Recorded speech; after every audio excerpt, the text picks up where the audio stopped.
اعوذ باللہ من الشیطان الرجیم بسم اللہ الرحمن الرحیم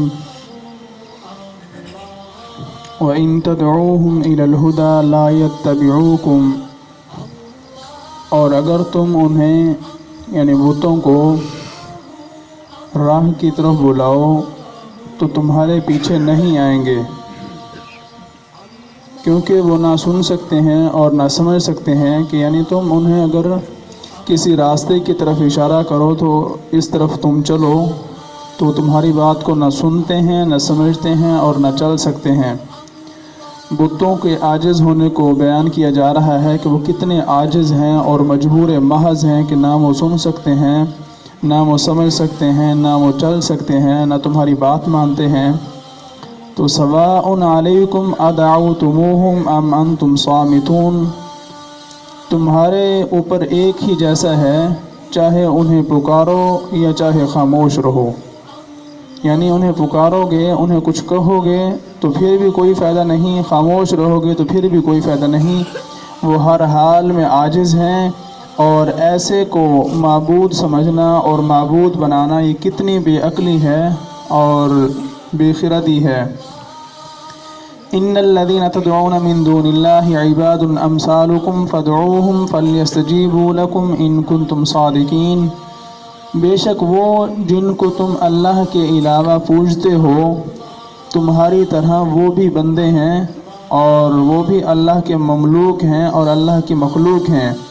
کسی طرح پوجنے کے قابل نہیں ہیں۔ اس پر بھی اگر تم انہیں معبود کہتے ہو تو پھر فَادْعُوهُمْ فَلْيَسْتَجِيبُوا لَكُمْ إِن كُنتُمْ صَادِقِينَ، تو انہیں پکارو پھر وہ تمہیں جواب دیں اگر تم سچے ہو۔ تم پر سارا کچھ بیان کرنے کے بعد بھی اگر تم بات کو نہیں سمجھتے اور یہ سمجھتے ہو کہ نہیں جی بت معبود ہیں اور ہم سچے ہیں، تو پھر انہیں بلاؤ اور وہ تمہارا جواب دیں اگر تم سچے ہو تو۔ أَلَهُمْ أَرْجُلٌ يَمْشُونَ بِهَا، کیا ان کے پاؤں ہیں کہ جن کے ساتھ وہ چل سکیں؟ ام لہم ایدی یبطشون بہا، یا ان کے ہاتھ ہیں کہ جن کے ذریعے وہ پکڑ سکیں جن کے ساتھ وہ گرفت کر سکیں؟ ام لہم اعین یبصرون بہا، یا ان کی آنکھیں ہیں کہ جن کے ساتھ وہ دیکھ سکیں؟ ام لہم آذان یسمعون بہا، یا ان کے کان ہیں کہ جن کے ساتھ وہ سن سکیں؟ یہ کچھ بھی نہیں، تو پھر اپنے سے کم تر کو پوج کر تم کیوں ذلیل ہوتے ہو؟ قُلِ ادْعُوا شُرَكَاءَكُمْ ثُمَّ كِيدُونِ فَلَا تُنظِرُونَ، اب بتوں کے عاجز ہونے کو بالکل واضح انداز میں بیان کیا جا رہا ہے اور ان کو باقاعدہ زج کیا جا رہا ہے ہر طرف سے کہ نہ یہ سن سکتے ہیں نہ یہ دیکھ سکتے ہیں نہ یہ بول سکتے ہیں نہ یہ سمجھ سکتے ہیں نہ چل سکتے ہیں نہ تمہارا کچھ فائدہ کر سکتے ہیں نہ تمہیں کچھ نقصان پہنچا سکتے ہیں۔ اے حبیب آپ فرما دیجئے کہ اپنے شریکوں کو پکارو اور وہ مجھ پر جو ہے وہ اپنا داؤ چلائیں اور مجھے ہرگز تم مہلت نہ دو۔ شان نزول یہ ہے کہ سید عالم صلی اللہ تعالی علیہ وآلہ وسلم نے جب بت پرستی کی مذمت کی اور بتوں کی عاجزی اور بے اختیاری کو بیان کیا کہ یہ بالکل عاجز ہیں اور ان کو کسی قسم کا کوئی اختیار نہیں ہے، تو مشرکین نے دھمکایا اور کہا کہ بتوں کو برا کہنے والے تباہ ہو جاتے ہیں، برباد ہو جاتے ہیں، یہ بت انہیں ہلاک کر دیتے ہیں۔ اس پر یہ آیت کریمہ نازل ہوئی کہ اگر بتوں میں کچھ قدرت ہے تو انہیں پکارو اور میری نقصان رسانی میں ان سے مدد لو، مجھے نقصان پہنچانے میں تم ان سے تعاون حاصل کرو، اور تم بھی جو مکر و فریب کر سکتے ہو وہ کر لو اور وہ میرے مقابلے میں تم لے آؤ، اور اس میں کچھ بھی دیر نہ کرو، مجھے تمہاری اور تمہارے معبودوں کی کچھ بھی پرواہ نہیں ہے اور تم سب جو ہے وہ میرا کچھ بھی نہیں بگاڑ سکتے۔ اللہ پر کتنا پختہ یقین ہے اور کتنا بھروسہ ہے کہ نہ بت جو ہے وہ میرا کچھ بگاڑ سکتے ہیں اور نہ یہ مشرکین جو ہیں وہ ہمارا کچھ کر سکتے ہیں۔ حضور کی یہ بھی سنت ہے کہ اللہ پر اتنا پختہ اور کامل یقین رکھا جائے کہ کوئی بھی کافر ہمارا کچھ بھی نہیں بگاڑ سکتا۔ جب پختہ یقین ہوتا ہے تو پھر اللہ بھی مومنین کا کافروں کے دلوں میں رعب پیدا کر دیتا ہے، جب ایمان پختہ ہو، جب یقین پختہ ہو۔ ان ولی اللہ الذی نزل الکتاب وهو یتولی الصالحین، بے شک میرا والی اللہ ہے، میرا دوست، میرا مددگار، میرا والی جو ہے، مالک و مولا وہ اللہ ہے جس نے کتاب کو نازل فرمایا ہے، جس نے کتاب اتاری ہے وہ میرا مالک ہے اور میری طرف وہی بھیجی ہے اور میری عزت کی، وَهُوَ يَتَوَلَّى الصَّالِحِينَ، اور وہ نیک لوگوں کو دوست رکھتا ہے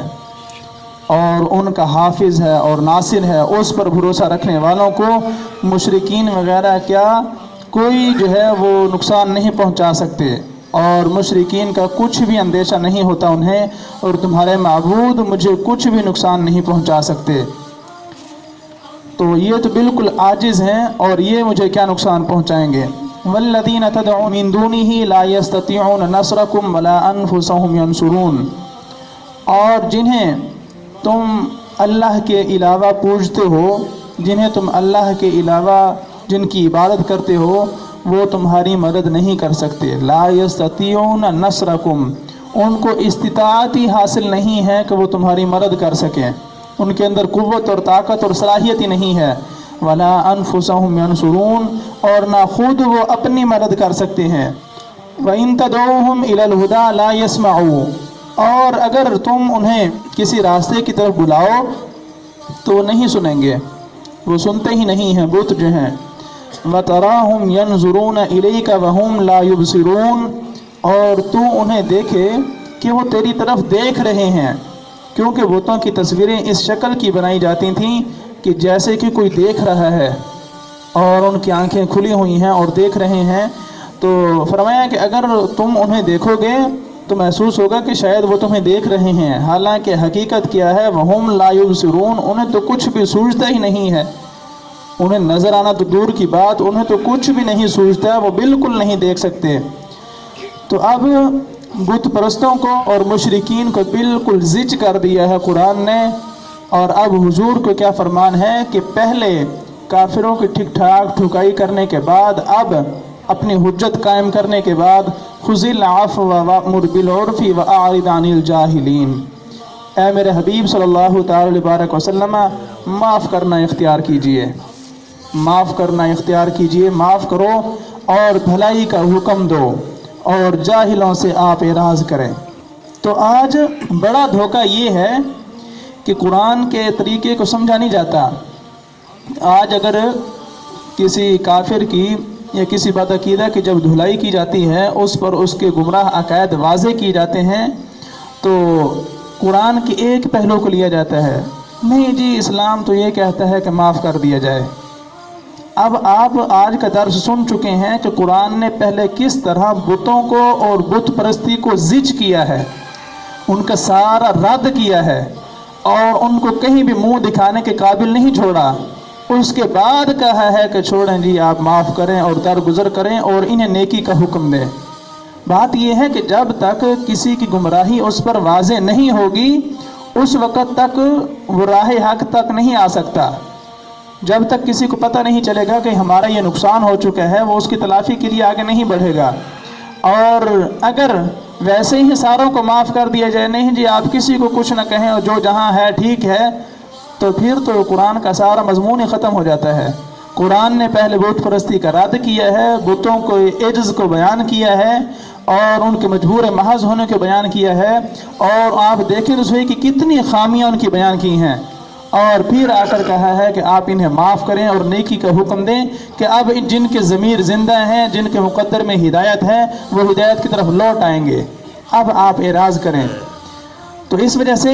حق بھی یہی بنتا ہے کہ جو تبلیغ کرے، پہلے جو گمراہ لوگ ہیں، جو بت پرست ہیں اور کافر ہیں، ان کی ٹھیک ٹھاک دھلائی ہونی چاہیے، ان کا رد ہونا چاہیے، اور ان کو کسی قسم کی رعایت نہیں دینی چاہیے۔ آپریشن ہو رہا ہوتا ہے نا، تو آپریشن میں پہلے چیرا پھاڑی ہوتی ہے، اس کے سارے کیڑے، اس کا گند نکالنے کے بعد پھر مرہم لگائی جاتی ہے۔ اگر اندر کیڑے پڑے رہیں اور آپ اوپر مرہم لگاتے رہیں، کبھی بھی مریض ٹھیک نہیں ہوگا، اس کا مرض مزید بڑھے گا۔ تو اس مثال کے ذریعے سمجھیں کہ تبلیغ کا انداز بھی یہی ہے، جو کافر ہے، گمراہ ہے، بد مذہب ہے، اس کا پہلے آپریشن ہوگا، اس کا گند اندر سے نکلے گا، پھر اس کے ساتھ بھلائی کا آپ جو ہے وہ سلوک کریں، پھر اس کو مرہم لگائیں گے، وہ جلدی ٹھیک ہو جائے گا۔ تو اس وجہ سے جب قادیانیوں کے خلاف، کفار کے خلاف یا بد مذہبوں کے خلاف گفتگو کی جائے تو ہمارے لوگوں کو بڑا حوصلہ رکھنا چاہیے اور سکون کے ساتھ سننا چاہیے. یہ نہیں کہ جناب اسلام تو امن کا درس دیتا ہے، اسلام تو بڑا پیار محبت کا درس دیتا ہے، معاف کرنے کا درس دیتا ہے، تو پھر ڈاکٹر آپریشن کیوں کرتے ہیں؟ اس چیز کو سمجھیں. اور قرآن کے دونوں پہلو ہیں، پہلے ان کی برائی جو ان کی گمراہی ہے اس کو بیان کریں، پھر آپ معاف کریں اور نیکی کا حکم دیں اور ان کی باتوں سے اعراض کریں.